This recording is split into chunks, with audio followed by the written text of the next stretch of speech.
ఆ శతావధానానికి ఈ సహస్రావధానానికి ప్రేరణ ఎలా ఏంటి కారణం? అది ఆ తిరుపతి వెంకట కవులు నిర్వహించిన శతావధానం తీరుతెన్నులు పరిశీలించి కొంత నేను మార్చాను.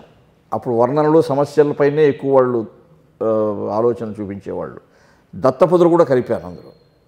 కొంత కొప్పరం సోదర కవులు అప్పటికే చేస్తున్నారు అది ఆ ప్రయోగం.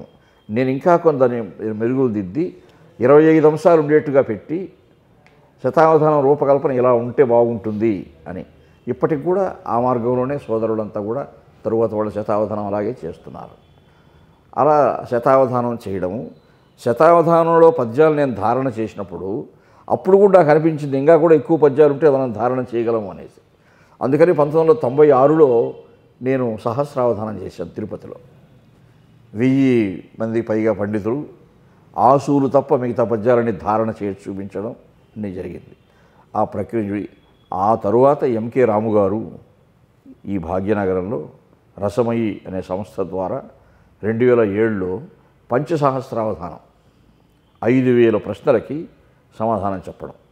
ఆ రోజుల్లో ఆచార్య నారాయణ రెడ్డి గారు ఇంకా పెద్దలంతా కూడా అందులో వాళ్ళ ఆశీస్సులతో ఒక నెల రోజులు జరిగిన ప్రక్రియ అది అద్భుతంగా జరిగింది.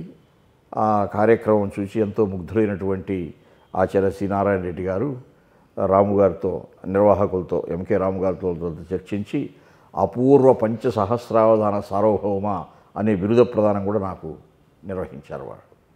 అది ఎన్నో దేశాల్లో కూడా ఆ ప్రక్రియ నిర్వహించాను. అనేక దేశాల్లో తిరగడం, ఈ ప్రక్రియలు చేయడం, ఇలా ఈ 53 ఏళ్ల ప్రస్థానంలో ఇవన్నీ నేను చేసినటువంటి ప్రయోగాలు